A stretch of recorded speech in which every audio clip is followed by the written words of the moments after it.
सो hello बच्चा party, welcome back to STBG and this और संदीप भैया। और गाइस, आज के सेशन में हम यूनिट एंड डायमेंशन को फर्दर कंटिन्यू करने वाले हैं। अब यूनिट एंड डायमेंशन तुम पढ़ चुके हो ऑलरेडी, मैं तुम्हें बता भी चुका हूं कि यूनिट एंड डायमेंशन के दो पोर्शन से सबसे ज्यादा सवाल आते हैं, एक तो इक्वेशन वाले से और एक तो इसके एप्लीकेशन से। और हमें डायमेंशन निकालना भी आना चाहिए, क्योंकि डायमेंशन नहीं निकालोगे तो फिर इसके इक्वेशंस कैसे सॉल्व करोगे और फिर इसके एप्लीकेशन कैसे आएगा, है ना। मेन चीज तो डायमेंशन निकालना है। और डायमेंशन निकालने के लिए सबसे इंपॉर्टेंट चीज क्या है भैया? जिसका भी डायमेंशन निकालना हो उसका हमें क्या याद होना चाहिए? फॉर्मूला, है कि नहीं। अब अगर फोर्स का डायमेंशन निकालना है तो ए बराबर अगर एम ए पता था तभी तो तुम निकाल पाए ना, कि बिना ए बराबर एम ए के निकाल देते कि फोर्स का डायमेंशन नहीं होगा, है कि नहीं। तो फॉर्मूला हमें आना चाहिए। और अभी के एज में जैसा कि तुम बिगिनर हो तो बिगिनर लेवल पे तुम्हें सारा फॉर्मूला तो याद नहीं होगा, तो अभी मैं तुम्हारी हेल्प कर दे रहा हूं। अभी मैं तुम्हें फॉर्मूला बता दूंगा, लेकिन आगे चल के तुम्हें सारे फॉर्मूले याद हो जाने चाहिए। वैसे भी जब फिजिक्स में तुम आगे बढ़ोगे तो बहुत सारे फॉर्मूले आएंगे, प्रैक्टिस करोगे सब कुछ याद हो जाएगा। अभी किसी का डायमेंशन नहीं रटना है, सिर्फ 4-5 चीजों का डायमेंशन याद कर लेना, बाकी किसी का डायमेंशन रटना नहीं है। बाकी सबका डायमेंशन हम क्या करेंगे? निकालेंगे with the help of formula. Okay बच्चा पार्टी, ये कहां आ गए? चलिए,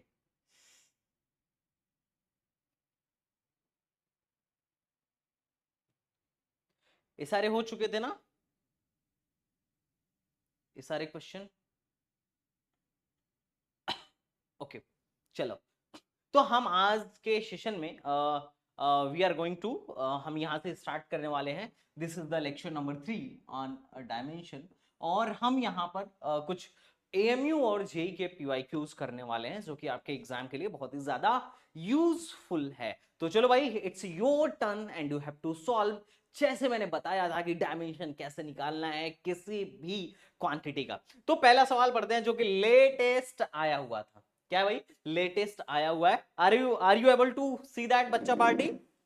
अरे दिख रहा है क्या वाशिद भाई? कोई एक माइक ऑन कर लो सो दैट मैं थोड़ा सा बातचीत भी करता रहूं, है ना। बिना बातचीत के मुझे मजा नहीं आता है। It's I will feel like it's a one way communication. तो सवाल पढ़ो। और ये लेटेस्ट तुम्हारे एएमयू के एग्जाम में आया हुआ था। बोला जा रहा है कि एक क्वांटिटी है B square R C upon naught. आपको क्या करना है बच्चा पार्टी? आपको क्या करना है? आपको बताना है इसका डायमेंशन इसमें से किसके बराबर होगा। तो सिंपल है बड़ा। हमें बी पता है कि बी क्या है। बी यहां पे बोला जा रहा है कि B is magnetic field. Magnetic field, B is magnetic field. R is resistance, R is resistance, C is capacitance, और म्यू नॉट जो है परमिटिविटी है। What is this? This is the permittivity.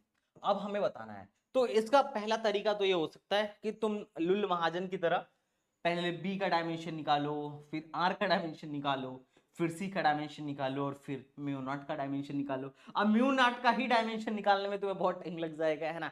और बी का डायमेंशन निकालने में भी time लगेगा। तो सबका डायमेंशन निकाल के और लुल महाजन की तरह तुम यहाँ पे क्या कर दो? पुट कर दो। और पुट करने के बाद उसको सॉल्व कर लो, आंसर आ जाएगा। This is the first method. ये सबको समझ में आ रहा होगा। ये मेथड बड़ा सिंपल है, सबको समझ में आ रहा होगा। आ रहा है कि नहीं मेथड भाई? अब्दुल वाशिद एंड माजिद, ये मेथड समझ में आ रहा है? ऑफ कोर्स समझ में आ रहा है। लेकिन हम इतना लंबा टाइम नहीं लेंगे, क्योंकि एएमयू के एग्जाम में 150 सवाल होते हैं। मतलब फिजिक्स की अगर सिर्फ बात करें तो फिजिक्स में 50 सवाल होते हैं और 1 घंटे में 60 मिनट में करने होते हैं। तो अगर मैं इंडिविजुअली सबका निकालने जाऊंगा तो it will take more time. So हम टाइम घटाएंगे। हम टाइम घटाने के लिए पहले म्यू नॉट को उड़ाएंगे। म्यू नॉट को हम बी के टर्म में करते हैं। तो हम देखो कैसे करते हैं। जैसे किसी भी फॉर्मूले से ही तो हमें पकड़ना है। मान लेते हैं जैसे फॉर्मूला ये बताया जाता है कि अगर मान लो एक सर्कुलर वायर है, उसमें आई करंट फ्लो हो रहा है, तो उस सर्कुलर वायर के वजह से जो उसके सेंटर पर मैग्नेटिक फील्ड होगा, ये होगा mu not I by 2r। Is it right? तो यहां से मैं म्यू नॉट की वैल्यू अगर निकालूं तो बोलूंगा v into 2r by I. अब अगर म्यू नॉट के डायमेंशन को लिखना हो तो मैं यहां से 2 को हटा दूंगा, मैं लिखूंगा dimension of B R upon I. Is it right? Mu naught का डायमेंशन इसके डायमेंशन के बराबर होगा, तो मैं फटाक से म्यू नॉट को हटा देता हूं। ऊपर रहा बी स्क्वायर। म्यू नॉट के जगह पे मैं लिख सकता हूं ना, मैं इन सब का डायमेंशन ले लेता हूँ। म्यू नॉट की जगह पे हम लिख सकते हैं B, this is the radius upon I ऊपर चला गया, इज इट राइट? अच्छा, आर ओम के नियमानुसार according to Ohm's law V is equal to क्या होता है? I R. Resistance is equal to होता है क्या? V by I. कक्षा 10वीं में तुमने पढ़ा होगा। तो मैं रेजिस्टेंस के जगह पे लिख देता हूं V बाई आई, ठीक है।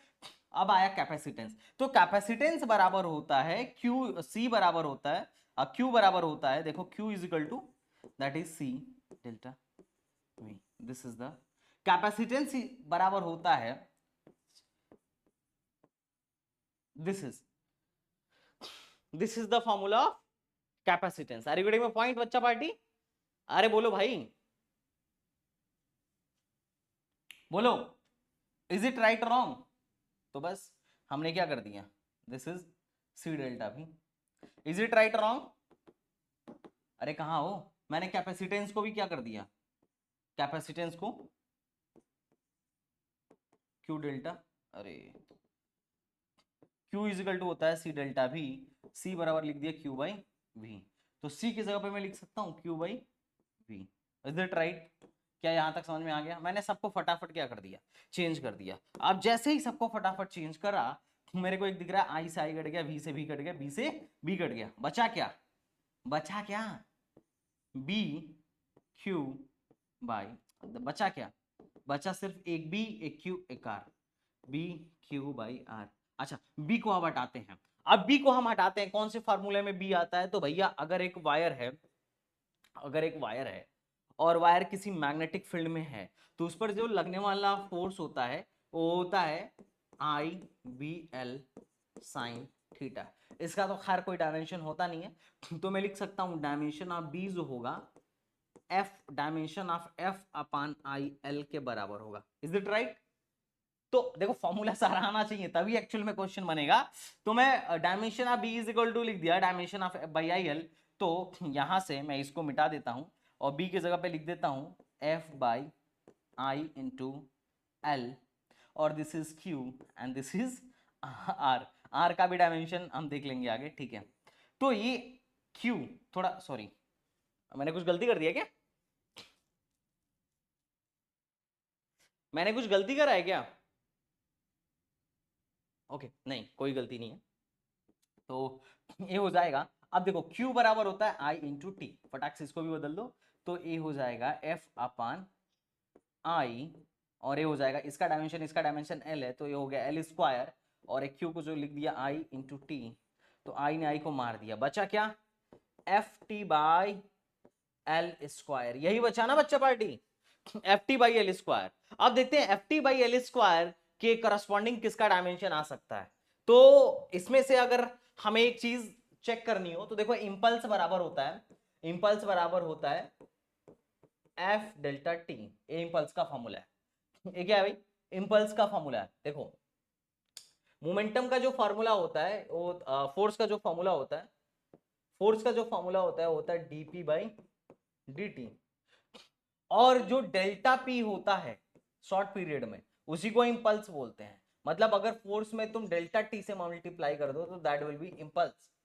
तो देखो फोर्स इंटू टी इंपल्स देगा, लेकिन यहां पर इसका जो डायमेंशन आ रहा है force into T upon L square, तो ये तो इंपल्स बन रहा है लेकिन उसमें एल स्क्वायर का एक एक्स्ट्रा टर्म आ रहा है। तो क्या इसका डायमेंशन इंपल्स के बराबर हो सकता है? यस और नो बोलो, क्या इसका डायमेंशन इंपल्स के बराबर हो सकता है? नहीं। तो पहला ऑप्शन गलत। एंगुलर मोमेंटम के बारे में थोड़ा सा सोचो। एंगुलर मोमेंटम बराबर क्या होता है? एल बराबर क्या होता है? M V R. Is it right? अरे एंगुलर मोमेंटम बराबर क्या होता है? M V R. अगर हम इसको फोर्स के टर्म में करें, लिखें तो this is P into R है, और हमें पता है फोर्स इजिकल टू होता है delta P by delta T. Delta P बराबर क्या हो जाएगा? F delta T. तो मैं यहां पर लिख देता हूं F delta T into R. Angular momentum को फोर्स के टर्म में लिखूंगा तो F delta T into R हो जाएगा, और हमारा डायमेंशन निकल के आया है FT बाई एल स्क्वायर। तो क्या एंगुलर मोमेंटम का डायमेंशन इसके डायमेंशन के बराबर है? सोचो, चेक करो। नहीं, जब फॉर्मूला में ही सेम नहीं आ रहा है तो बराबर कैसे हो सकता है? Not possible. एनर्जी तो कभी बराबर नहीं हो सकता है ना? एनर्जी तो कभी बराबर नहीं हो सकता। विस्कोसिटी, एक नया चीज तुम्हें देखने को मिल रहा है। अब विस्कोसिटी क्या होता है, वैसे तो ये तो फ्लूइड में मैं तुम्हें पढ़ाऊंगा, पर ऐसा समझो, एक फार्मूला मैं इसके रिलेटेड बता देता हूं विस्कोसिटी निकालने के लिए। स्टोक्स लॉ से हम निकालेंगे विस्कोसिटी, है ना।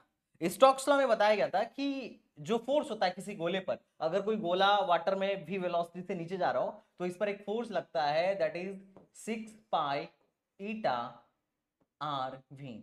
v is the velocity of गोला, r मतलब रेडियस ऑफ गोला, और ईटा ही है विस्कोसिटी, और फोर्स तो जानते ही हो। तो ईटा का जो डायमेंशन होगा ये किसके डायमेंशन के बराबर होगा, फोर्स की डायमेंशन। 6 पाई का तो डायमेंशन होगा नहीं, अपान आरवी का डायमेंशन। v को मैं लिख सकता हूं क्या, एल्थ अपान टाइम, तो टाइम ऊपर चला गया।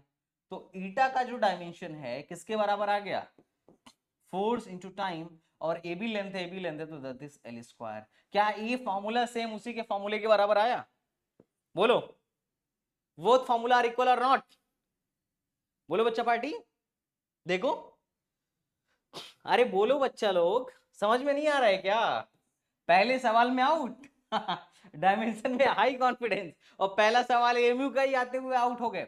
तो ईटा का जो डायमेंशन होगा that will B F T by L square, that will be what बच्चा पार्टी, एल। तो इसमें मतलब ईटा का डायमेंशन मैच कर रहा है हमारे इस चीज के डायमेंशन से, that's why I can say that कि इसका डायमेंशन जो है विस्कोसिटी के डायमेंशन के इक्वल होगा, हाँ या ना बोलो। अच्छा ये शॉर्ट में हो गया, ये बहुत शॉर्ट हो गया है कि नहीं, हमें डायमेंशन तक नहीं लिखना पड़ा, हमने सिर्फ फॉर्मूला लिख लिख के कर दिया। अब अगर तुम्हें नहीं आता है तो तुम अलग से सबका डायमेंशन निकालो और देखना कितना टाइम लग रहा है, जबकि इसमें कुछ भी टाइम नहीं लगा, मैंने एक दो फॉर्मूला इधर उधर पुट किए, झोलमूल करा और आंसर आ गया, है ना। और एक्चुअल में हमें कंपटीशन में इतना ही फास्ट बनना है, मुझसे भी फास्ट बनना है। अरे में पॉइंट बच्चा पार्टी, समझ में आ रहा है, V square R C by mu naught, ऐसा तो नहीं हुआ कि पहले ही सवाल में बोल्ड हो गए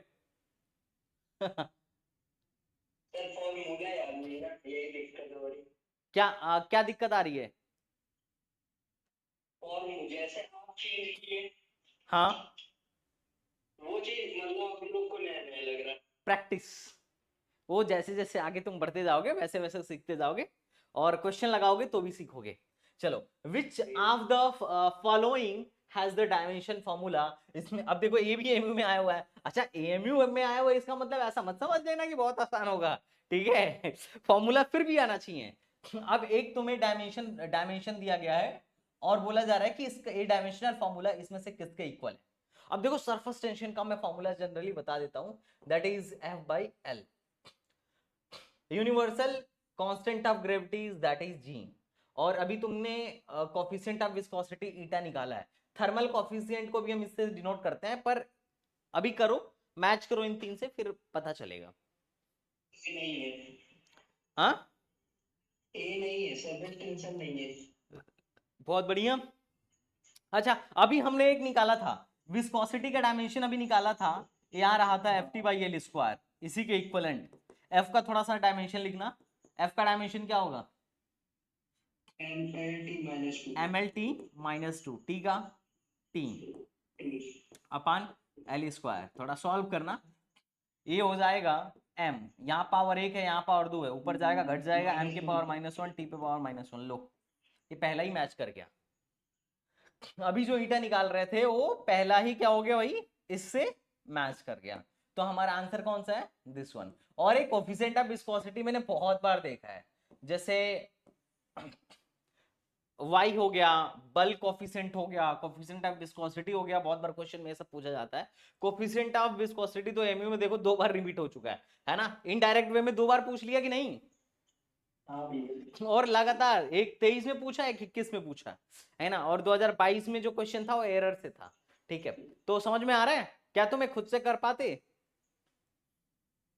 अरे कर पाते यार, ईटा का फॉर्मूला तो तुम्हें पता ही चल गया ना, ईटा कैसे निकलेगा, एफ बराबर, बोलो स्टोक्स लॉ का फॉर्मूला क्या था, स्टोक्स लॉ का फॉर्मूला यही था ना, एफ बराबर 6 पाई ईटा आर वी, है कि नहीं, 6 पाई ईटा आर वी, और जी का फॉर्मूला भी पता है कि एफ बराबर होता है जी m1 m2 bye are square, है कि नहीं।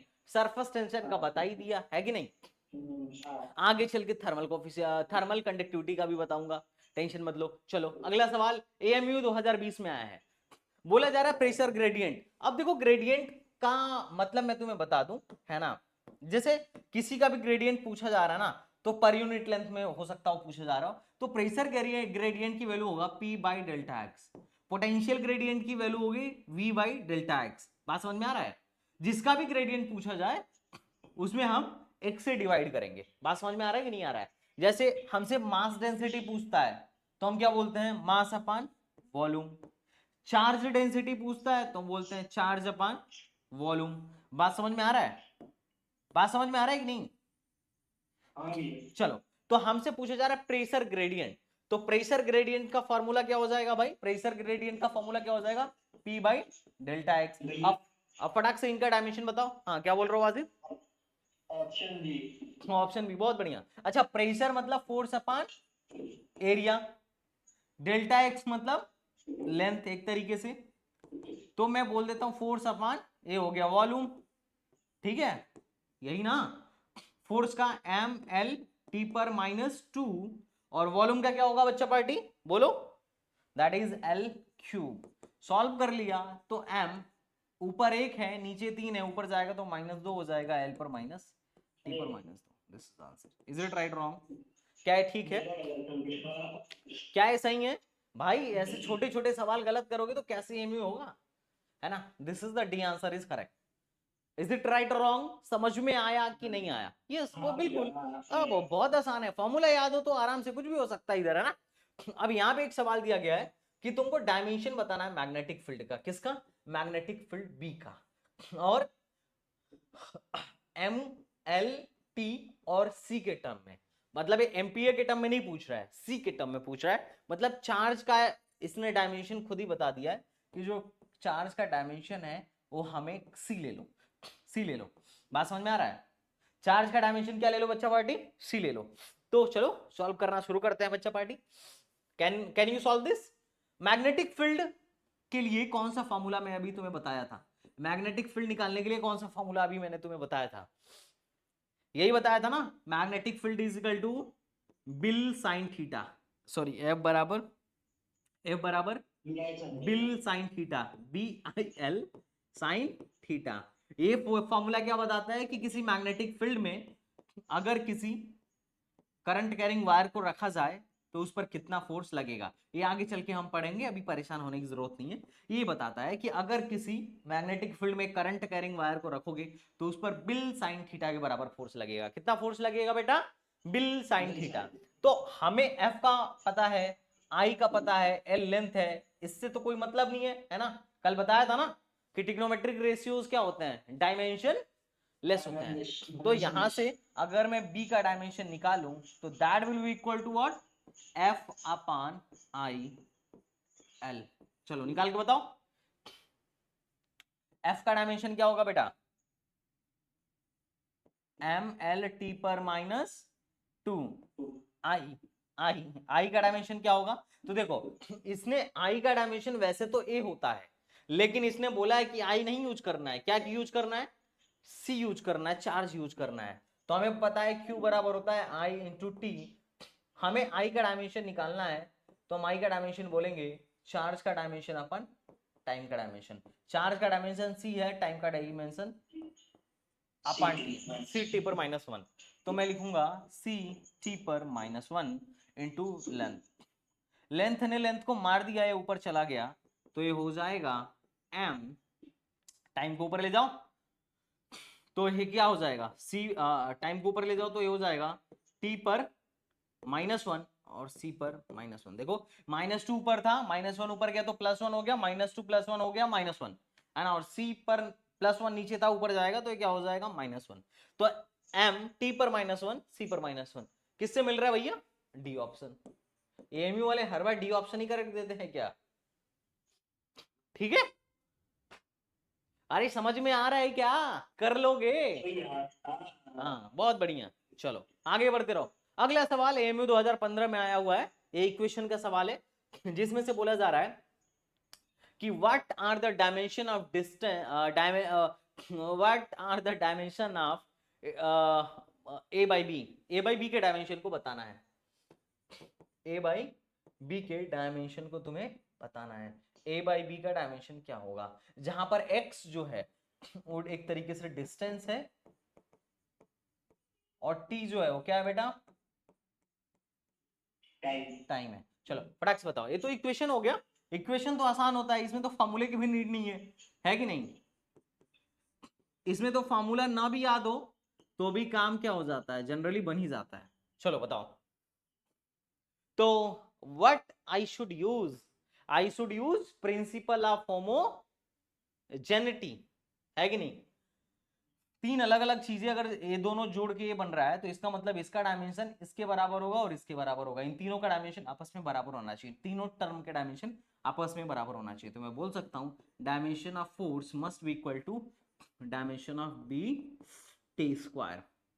और यहां से मैं बोल सकता हूं dimension of force must be equal to dimension of A root X. इन दोनों को भाग दे दो तो मैं क्या बोलूंगा, ध्यान से समझना।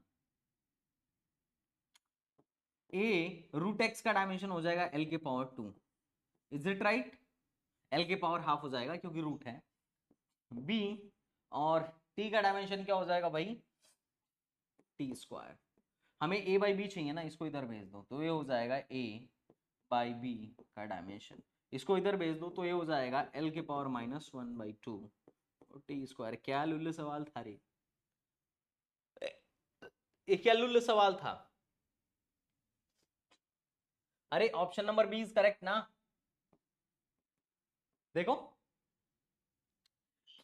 हम तो ऐसे भी डायरेक्ट ही सोच सकते थे कि इसका डायमेंशन बराबर इसका डायमेंशन, इन दोनों को डायरेक्ट ही इक्वेट कर देता, है कि नहीं? वो भी एक लाइन फालतू का लिख दिया मैंने, हाँ या ना? इज इट राइट और रॉन्ग? अरे वासित बोलो, क्या कर पाओगे इसे? तो ये क्वेश्चन तो तुम्हें खुद कर देना चाहिए था, है ना? मेरे ट्राई करने से पहले क्या करना चाहिए था? तुम्हें खुद से ट्राई करके आंसर फटाक से बता देना चाहिए था, क्योंकि इस सवाल में कोई दम ही नहीं है। इस सवाल को कर लो फिर मानू। चलो solve this problem. AMU 2012, AMU 2012, solve this question. इसे सॉल्व करिए भैया, सॉल्व दिस प्रॉब्लम, इसको करना जरा। अच्छा चलो कॉन्सेप्ट बताओ कैसे करोगे। इक्वेशन दिया गया है F इज इक्वल टू, क्या दिया गया है बेटा? F plus B T plus 1/C plus D dot X plus A sine omega T plus 5। चलो दोस्त बताओ जी, माय डियर फ्रेंड, हमें बताना है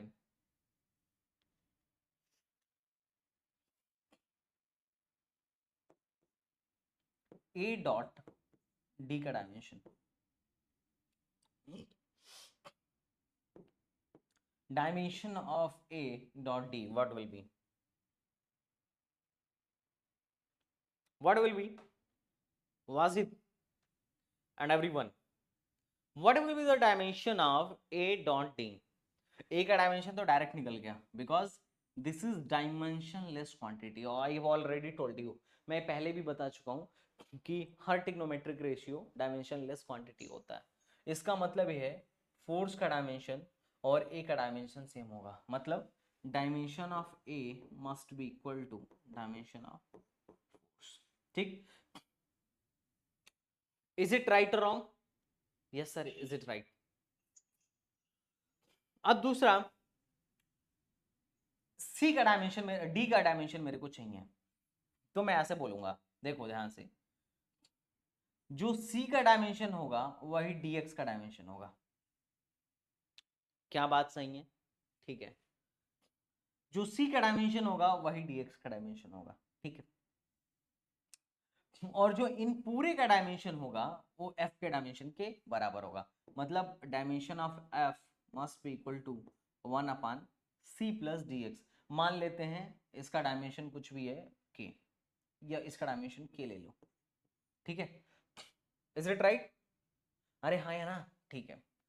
अब मैं f का डायमेंशन हमारे a के डायमेंशन के बराबर है, तो dimension of a must be equal to dimension of 1/k, और k की वैल्यू कुछ नहीं है, डायमेंशन ऑफ c है या डायमेंशन ऑफ dx है, जो भी बोल लो, क्योंकि इन दोनों का डायमेंशन इनको जोड़ने के बाद जो आएगा उसके बराबर होगा, तो मैं लिख देता हूँ डायमेंशन ऑफ dx है। लो डी को उधर मल्टीप्लाई कर दो, मल्टीप्लाई करो जरा, dimension of A into dimension of D must be 1/डायमेंशन of X, A into D, A D का डायमेंशन जो होगा 1/x, x का डायमेंशन l है, l ऊपर चला जाएगा तो l पर -1। This is answer. क्यों भाई, क्यों? इस सवाल में कुछ था? अरे इस सवाल में कुछ था क्या? लुल्ल सवाल तो ऐसे ही तुमको डरा रहा था कि करके दिखाओ, और फिर भी तुम नहीं किए गधेड़े लाल। भैया एक बार और बताइए ना। अच्छा एक बार और बताऊं? ओके चलो, सुन, ध्यान लगा के सुनना। इसका कोई डायमेंशन है नहीं, ए का जो डायमेंशन है क्या एफ के डायमेंशन के बराबर होगा? हाँ।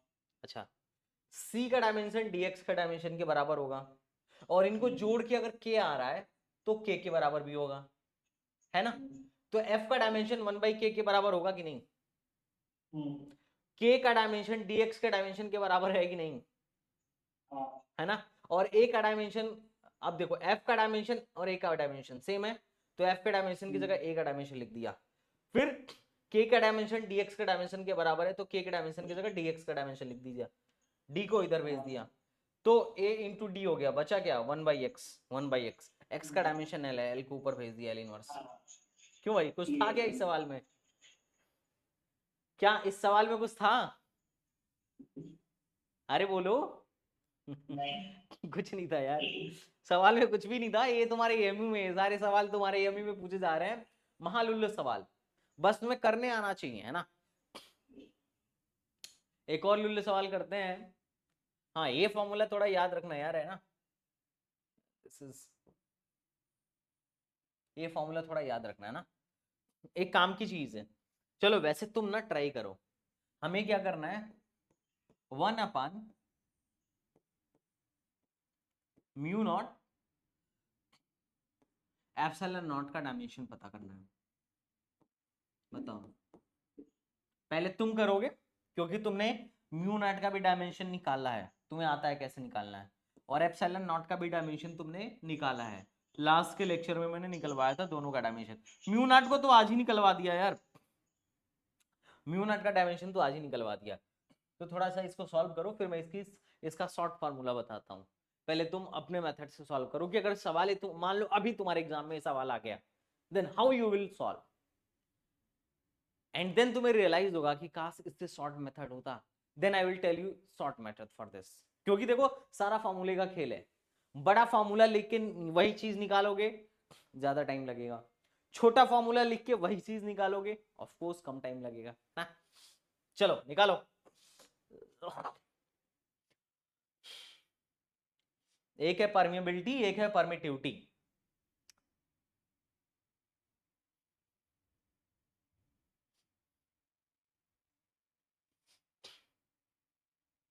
बोलो,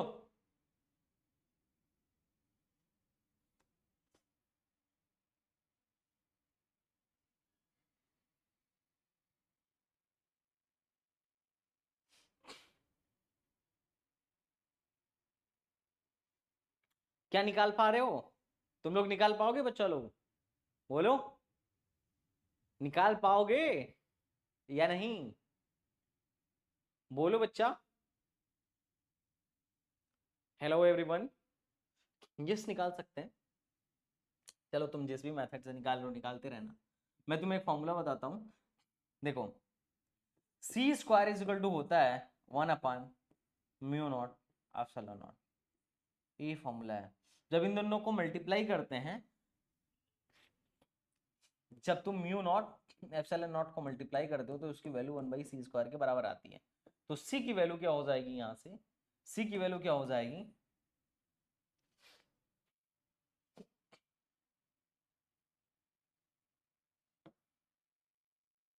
सी की वैल्यू यहाँ से क्या हो जाएगी, सी की वैल्यू यहाँ से अगर रूट लेंगे तो ये हो जाएगा 1/√μ0 एप्सिलॉन नॉट। ये बहुत ही फेमस फॉर्मूला है, ये बहुत ही फॉर्मूला है, और यहाँ से पता चलता है कि इसकी जो वैल्यू आती है 3 to 10⁸ मीटर पर सेकेंड के बराबर आती है। ठीक है, तो हमें इसकी वैल्यू निकालनी है ना, तो हमें डायरेक्टली सी का डायमेंशन निकालना है, और सी जो है स्पीड ऑफ लाइट है। तो चाहे जिसकी भी स्पीड हो, लाइट की स्पीड हो, कार की स्पीड हो, हमारी स्पीड हो, सब की सब स्पीड ही तो है मीटर पर सेकंड में वापस जाता है। तो स्पीड का डायमेंशन क्या होता है, L/-1। तो आंसर होगा m0 L/-1। देख रहे हो, फिर से D option correct, this is the answer. वैसे अगर ना ये फॉर्मूला याद हो तो तुम जैसे तुम्हारा बेसिक मेथड है कि पहले एप्सिलॉन नॉट निकाला, फिर म्यू नॉट निकाला, और फिर इन दोनों के फॉर्मूले को यहाँ पर रखा और फिर सॉल्व कर लिया। सॉल्व करके देखना लॉन्ग मेथड में भी यही चीज आएगा, बट लर्न दिस फॉर्मूला क्योंकि हम आगे पढ़ेंगे भी, है ना। जब इलेक्ट्रोमैग्नेटिक वेव पढ़ेंगे तब हम इसकी बात डिटेल में करेंगे कि ये कहाँ से आया। ओके, चलो एएमयू के सवाल तुमने कर लिए, अब एक आध जेई के सवाल को करते हैं। ये जेई में आया हुआ सवाल है। अब मैं पहले एक एक करके तुमको सारा का सबका फॉर्मूला बता देता हूँ। ठीक है, सबका फॉर्मूला बता देता हूँ। देखो,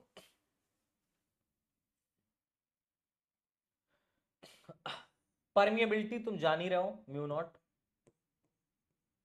ठीक है, मैग्नेटिक फील्ड तुम जान ही रहे हो, B। टॉर्क का फॉर्मूला मैं तुम्हें अलग से बता देता हूँ। टॉर्क का फॉर्मूला दिख रहा है क्या, टाउ। टाउ बराबर होता है R×F। मतलब इसको तुम ऐसे समझ लो, FR sin theta, force into perpendicular distance, ऐसे समझ लो।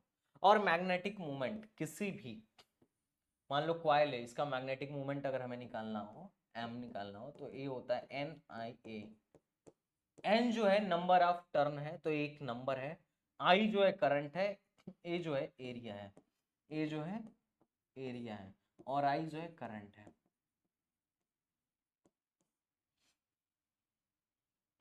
चलो निकालो, जल्दी से निकालो, अब सबका मैच कराओ, देन फर्दर हम आगे पढ़ेंगे।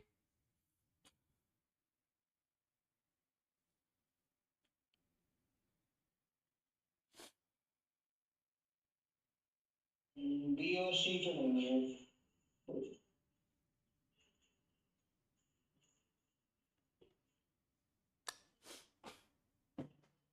मैच कराना है। बी और अब बी और देखो, सी नहीं है। एक चीज तो मैग्नेटिक मूवमेंट तो डायरेक्ट निकल सकता है ना। मैग्नेटिक मूवमेंट क्या होता है, सोचना, मैग्नेटिक मूवमेंट बराबर N नंबर है I/A। I मतलब A, और एरिया का हो जाएगा L²। तो L² A, इसका मैग्नेटिक मूवमेंट का तो डायरेक्ट मिल गया L²A। Is it right?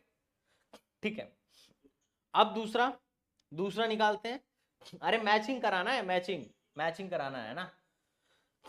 तो सी का दूसरा से मैच किस में कर रहा है भाई, तीनों में सी का दूसरा से मैच कर रहा है, देख रहे हो, सी का दूसरा से तीनों में मैच कर रहा है, पहला नहीं है। ऑप्शन बी भैया, ओके, डी ऑप्शन बी। देख लेते हैं। टाउ, टाउ निकालना आसान है, टाउ निकालना बहुत आसान है। क्यों? क्योंकि टाउ बराबर FR sin थीटा होता है, F का होता है ML/-2, और R का होता है L sin थीटा से तो कोई लेना देना नहीं है। क्यों? क्योंकि ये डायमेंशनलेस चीज है, तो ये हो जाएगा ML²T/-2। तो पहले का मैच करेगा ML²T/-2, ML²T/A को मिला दो चौथे से, तो ये पहले से ही कैंसिल आउट था, है ना। ए जो है चौथे से किस में मैच कर रहा है, सिर्फ इसमें मैच कर रहा है। मतलब बाकी सारे कैंसिल आउट हो गए, हमने सिर्फ 2 सॉल्व किया, हमें अपना आंसर मिल गया। हमने सिर्फ 2 सॉल्व किया और हमें अपना आंसर मिल गया। देख रहे हो खूबसूरती। अच्छा मान लेते हैं, तुम्हें कंफर्म करने के लिए और करा देता हूं। चलो मैग्नेटिक फील्ड कैलकुलेट करके देखते हैं। मैग्नेटिक फील्ड कैसे कैलकुलेट करोगे? एफ बराबर क्या फॉर्मूला लिखोगे, जल्दी बोलो। मैग्नेटिक फील्ड कैलकुलेट करने के लिए एफ बराबर कौन सा फॉर्मूला लिखोगे? Bill sine theta. तो बी बराबर हो जाएगा फोर्स अपान, ये तो डायमेंशनलेस है, आई इंटू एल, मतलब बी का डायमेंशन F/IL के डायमेंशन के बराबर हो जाएगा। एफ बराबर हो जाएगा एम एल टी पर माइनस टू, आई के जगह पे हम लिख सकते हैं ए और ए एल, एल से एल कट गया, ए बचेगा एम ए पर माइनस वन टी पर माइनस टू। -2 मतलब ये किससे मैच कर रहा है? इससे, थर्ड से, मैग्नेटिक फील्ड थर्ड से। तो देखो बी थर्ड से मैच कर रहा है कि नहीं कर रहा है? मतलब हम सही डायरेक्शन में जा रहे हैं। अब तुम लास्ट वाले परमिएबिलिटी को तुम मैच करके देखना क्या वन से मैच कर रहा है। मैं तुम्हें हिंट दे देता हूं कि कैसे तुम मैच कर सकते हो। परमिएबिलिटी के लिए तुम क्या फॉर्मूला लगाओगे? बी बराबर क्या होता है? Mu not I by 2r। ये किसका फॉर्मूला है? Circular ring, current carrying wire circular ring की वजह से इसके सेंटर पर मैग्नेटिक फील्ड कितना पैदा होगा उसका फॉर्मूला है। तो बी का डायमेंशन मेरे को पता है, अभी अभी निकाला है मैंने। आर और आई का भी डायमेंशन मेरे को पता है, तो म्यू नॉट का डायमेंशन मैं यहां से निकाल लूंगा, खत्म कहानी है कि नहीं? निकाल लूंगा कि नहीं? तो क्या ये मैचिंग मैचिंग खेल लोगे? ये तुम्हारा जेई मेन में आया था, सेम क्वेश्चन जेई मेन में आया था, रिसेंटली आया था। तो I hope you are getting my point. सवाल में कोई दम नहीं था, सवाल का मकसद सिर्फ एक था, बच्चों का टाइम किल करना। पर टाइम किल होने वाली बात थी नहीं। सिर्फ दो का मैंने क्या निकाला? सिर्फ दो का मैंने डायमेंशन निकाला, आंसर अपने आप आ गया। बात समझ रहे हो? अरे मेरे को चार निकालने की जरूरत कहां थी? चार निकालने की जरूरत थी क्या? मैंने दो का निकाला और आंसर मेरा फटाफट मैच कर गया। तरीका भी सीखते जाओ कि तुम एग्जाम में कैसे करोगे। तुमको चार निकाल के टाइम नहीं खराब करना है। ऐसा नहीं है कि दो निकाले हो तो 4 नंबर मिलेगा और चार निकाल दिए तो 16 नंबर मिल जाएगा, ऐसा थोड़ी होगा। ऐसा होगा क्या भाई वाजिद? ऐसा होने वाला है क्या? Of course not. चलो, अब तुम्हें फॉर्मूला नहीं पता होगा, मैं एक का फॉर्मूला बता देता हूं। मोमेंट ऑफ इनर्शिया जो होता है, मोमेंट ऑफ इनर्शिया का फॉर्मूला मैं तुम्हें यहां लिख देता हूं। मोमेंट ऑफ इनर्शिया को बोलते हैं आई। आई बराबर होता है एम के स्क्वायर की बोलते हैं हम रेडियस ऑफ जायरेशन को। अब इसको मैं तुम्हें समझाता हूं। जैसे मान लो एक क्या है, मान लेते हैं यह एक एक्सिस है, इसके अलोंग इस एम मास के बॉब को रोटेट करना है, तो उसका जो मोमेंट ऑफ इनर्शिया आएगा वो आएगा एम आर स्क्वायर। बात समझ रहे हो? इसका मोमेंट ऑफ इनर्शिया आएगा M R square. Angular momentum जानते ही हो, एंगुलर मोमेंटम का फॉर्मूला पहले भी बता रखा हूं, एमवीआर। एंगुलर स्पीड पहले ही दिन सिखा रखा था, दैट इज ओमेगा। ओमेगा बराबर क्या होता है? Theta by T. Spring constant, अब स्प्रिंग कांस्टेंट कौन से फॉर्मूले में आता है? तो देखो जैसे स्प्रिंग जो है, स्प्रिंग कांस्टेंट के फॉर्मूले में आएगा। स्प्रिंग कांस्टेंट स्प्रिंग के फॉर्मूले में आएगा। जैसे क्या होता है, जब तुम स्प्रिंग को खींचते हो तो जैसे जैसे तुम खींचना स्टार्ट करते हो, स्प्रिंग अपने को ना खींचने के लिए फोर्स भी लगाना ज्यादा स्टार्ट कर देता है। जैसे शुरू में स्प्रिंग नेचुरल अवस्था में था तो आसानी से खींच पा रहे थे, मैं खींच के तुमको दे दिया और बोला कि और खींचो, तो अब ज्यादा फोर्स लगाना पड़ेगा, है कि नहीं? स्प्रिंग खुद को क्या चाहता है? खुद को नेचुरल अवस्था में रखना चाहता है। वो चाहता नहीं है कि तुम उसको खींचो या कंप्रेस करो, उसके लिए वो एक फोर्स लगाता है, that is spring force. Spring force की जो वैल्यू होती है, वो जैसे जैसे तुम इसको डिफॉर्म करोगे, खींचोगे, वैसे वैसे इसकी वैल्यू बढ़ती जाएगी। मतलब अगर तुम ज्यादा खींचो, जितना ज्यादा खींचोगे उतना ज्यादा फोर्स की वैल्यू बढ़ती जाएगी। अब फोर एफ जैसे ही हम हटाएंगे तो एक कांस्टेंट लगाएंगे, दैट इज माइनस के एक्स। और ये जो के एक्स होता है इसी को हम बोलते हैं स्प्रिंग कांस्टेंट। क्या बोलते हैं? Spring constant. और स्प्रिंग कांस्टेंट ही डिफाइन करता है कि कौन सा स्प्रिंग खुद को कितना ज्यादा खींच पा रहा है, कितना ज्यादा स्प्रिंग फोर्स लगा पा रहा है, कितना ज्यादा मजबूत है, या उसकी स्प्रिंग कांस्टेंट, स्प्रिंग के द्वारा, उस स्प्रिंग के द्वारा लगाया जाने वाला स्प्रिंग फोर्स कितना ज्यादा होगा, है ना? कई बार कुछ स्प्रिंग होते हैं वो लुंज पुंज होते हैं, मतलब थोड़ा सा खींचोगे आराम से खींचे जाएंगे। कुछ स्प्रिंग ऐसे होते हैं जो बड़े बड़े उसमें लगते हैं, मतलब वाहनों वाहनों में लगते हैं, है ना? वो बहुत, उनको दबाना या खींचना बहुत मुश्किल होता है। क्यों? क्योंकि उनका स्प्रिंग कांस्टेंट ज्यादा होता है। तो स्प्रिंग कांस्टेंट एक्स क्या है? एक्स क्या है? डिस्टेंस है कि तुमने कितना उसको स्प्रिंग को खींचा। एफ क्या है? फोर्स। आप बताओ, सबका मैंने बता दिया, अब तुम बता दो। अब तो ये सवाल सॉल्व कर लोगे, ये जेई में आया हुआ सवाल है, जेई मेन। हाँ चलो, एंगुलर मोमेंटम का तो सबसे, एंगुलर स्पीड तो सबसे ज्यादा आसान है। एंगुलर स्पीड कितना कितना होना चाहिए? Angular speed is equal to होता है थीटा अपन टी। अब थीटा डायमेंशनलेस है, तो इसका मतलब इस -1। t-1 हो जाएगा, एंगुलर स्पीड इज t-1, यानी कि बी का जो आंसर होना चाहिए पहला होना चाहिए, ये तो गारंटेड है। तो इन दोनों में तो बी का ऑप्शन पहला है नहीं, है ये देखो, बी का ऑप्शन इसमें तो पहला है नहीं, सिर्फ इन्हीं दोनों में है, इसका मतलब दो ही ऑप्शन बच गए हैं।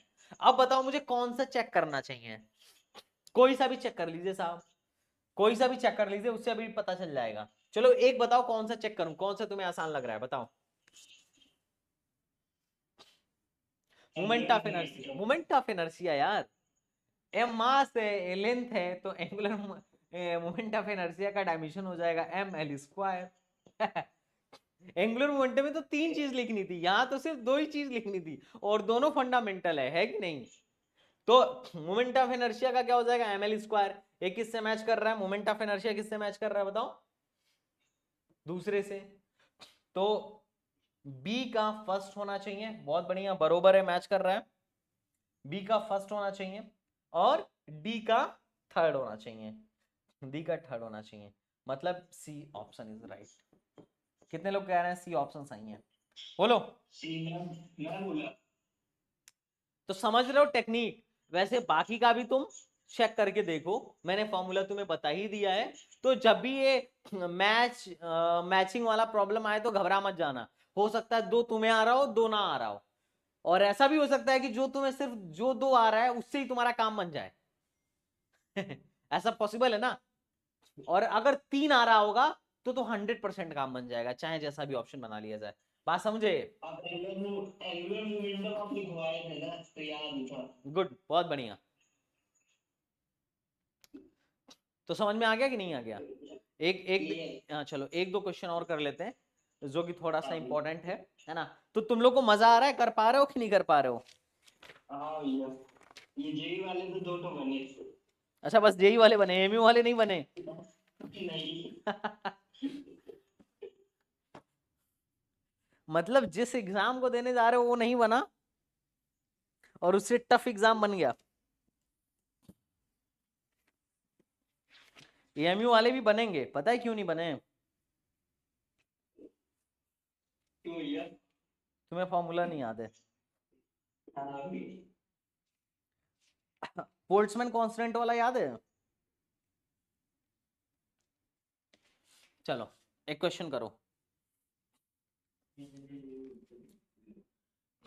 एनर्जी डेंसिटी का फॉर्मूला दिया गया है, जेई मेन 2022 में 27 जुलाई को पूछा गया था। एनर्जी डेंसिटी का फॉर्मूला दिया गया है alpha by beta sine alpha X by K T. X displacement है और के जो है बोल्ट्जमैन कांस्टेंट है, and you have to tell the dimension of beta. ये करा दिया हूं क्या सवाल।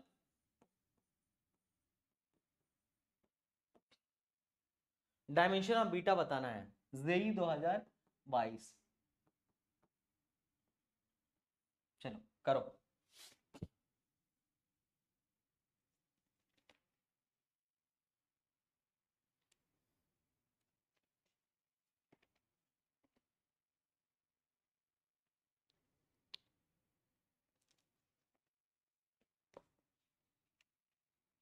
वो तो जीरो हो जाएगा, साइन के इधर वाला पूरा।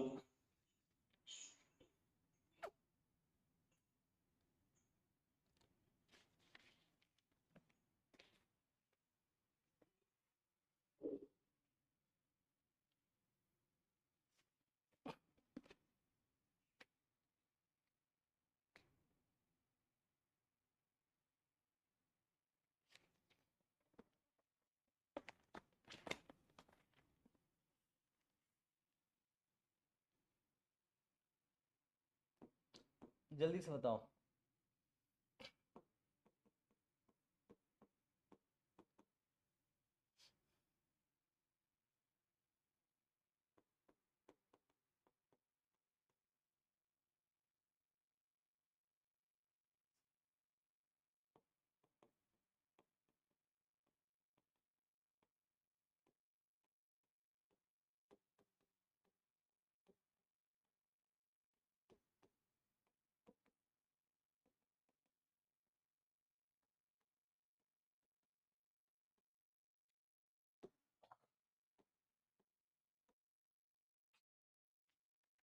प्लीज फाइंड द वैल्यू, बोलो। अच्छा, ये है एनर्जी डेंसिटी, ये क्या है भाई?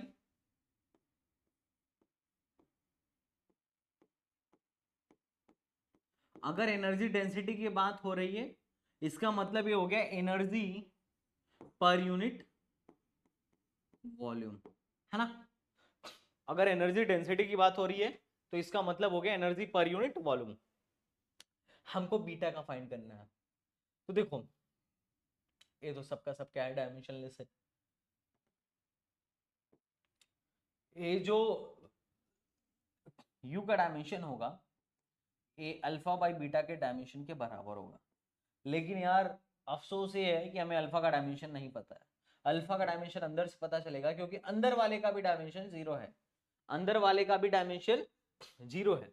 तो हमें पता है कि डायमेंशन ऑफ केटी जो है ये खुद ही डायमेंशनलेस है, am naught L not T not है कि नहीं? हमें तो सिर्फ और सिर्फ किसका चाहिए? अल्फा का चाहिए। तो अल्फा इज इक्वल टू हो जाएगा डायमेंशन ऑफ के टी बाई एक्स। अल्फा का डायमेंशन क्या हो जाएगा? इसको इधर भेज दिया, एक्स को नीचे भेज दिया। अब हमें के टी का डायमेंशन पता करना है, तो एनर्जी इज इक्वल टू होता है 3/2 के टी। मतलब जो के टी का डायमेंशन होगा वो एनर्जी के डायमेंशन के बराबर होगा। 3/2 को गोली मारो। तो मैं अल्फा का डायमेंशन क्या बोल सकता हूं बेटा? अल्फा का डायमेंशन बोल सकता हूं energy by length. Is it right? अब यहां से बीटा का डायमेंशन निकालो। बीटा का डायमेंशन होगा अल्फा, अल्फा को लिख दिया energy by length upon energy per unit volume. U मतलब energy per unit volume, volume मतलब एल क्यूब। लो काट दिया। बीटा का जो डायमेंशन निकल के आया वो क्या निकल के आया? L square. देख रहे हो, देख रहे हो डायमेंशन का गेम बच्चा पार्टी? हमें ज्यादा डायमेंशन लिखने की जरूरत नहीं पड़ी, सब अपने आप में कट छट के बराबर हो गए। हमें तो बस फाइनली आउटपुट लिखना है कि हाँ भैया this is dimension of beta is equal to what? Dimension of beta is equal to L square. क्या है, तुम्हें समझ में आ गया क्या? एवरीवन बच्चा पार्टी, क्या है, समझ में आ गया? मैंने कुछ नहीं किया, ये डायमेंशनलेस क्वांटिटी थी तो यहां से अल्फा का निकाला, क्योंकि ये डायमेंशनलेस है तो alpha X by K T dimensionless होना चाहिए। इसको इधर भेज दिया, एक्स को नीचे लेके आ गया, इसमें मल्टीप्लाई करने में क्या ही जाएगा, कुछ नहीं जाएगा, है ना? तो ये के टी जो है, के टी का डायमेंशन और एनर्जी का डायमेंशन बराबर होगा, है ना? इस फॉर्मूले से तुम देख सकते हो। और उसके बाद से हम अल्फा को लाके यहाँ पर रख दिए, क्योंकि अल्टीमेटली मेरे को बीटा का डायमेंशन चाहिए था। मेरे को क्या चाहिए था बेटा? बीटा का dimension. Are you getting me point? आप लोग को समझ में आ रहा है कि नहीं भाई? Majid, this is next question. ये आपका नेक्स्ट क्वेश्चन है। ए कॉस बीटा एक्स प्लस सी, मैं इसको क्या करता हूँ, इरेज कर देता हूँ, ये सब डायरेक्ट लिख देता हूँ। बीटा का डायमेंशन जो होगा एल स्क्वायर। चलो यहाँ पे हमें ए डी बाई बी चाहिए, ए डी बाई बीटा चाहिए। ओके, नो प्रॉब्लम, बहुत सिंपल है। देखो कैसे सिंपल है, ध्यान से समझना। इसका डायमेंशन, इसका डायमेंशन और इसका डायमेंशन आपस में बराबर है। ये पूरा का पूरा डायमेंशनलेस है, तो इसका मतलब ए का डायमेंशन फोर्स के डायमेंशन के बराबर होगा। तो ए की जगह पे मैं लिख देता हूँ फोर्स, क्योंकि डायमेंशन ही तो लिखना है। डी, अब ये डायमेंशनलेस है तो डी का डायमेंशन 1/t के बराबर होना चाहिए, तभी तो डायमेंशनलेस बनेगा।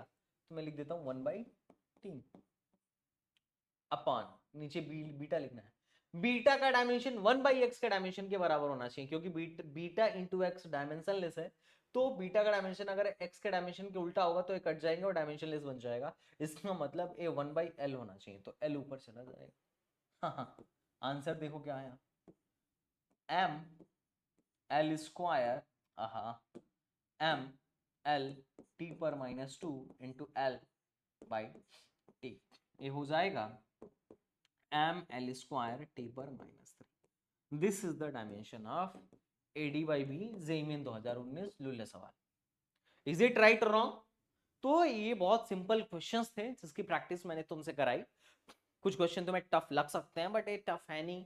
इसके पीछे का रीजन ये है क्योंकि तुम्हें फॉर्मूला नहीं याद है, इसलिए तुम्हारा दिमाग घोड़े की तरह नहीं दौड़ रहा है। लेकिन आने वाले टाइम में तुम्हारा दिमाग घोड़े की तरह दौड़ेगा, टेंशन मत लो। तो I hope you are getting my point. यहाँ तक तुम्हें सब कुछ क्लियर होगा। अगर क्लियर हो तो बहुत बढ़िया। कल से हम स्टार्ट करेंगे नया chapter, may be vector. So let's start our new chapter. So I hope you are getting my point बच्चा पार्टी। तो चलो मिलते हैं नेक्स्ट वीडियो में, तब तक के लिए बाय बाय, टाटा एंड जय Hind. Thank you so much.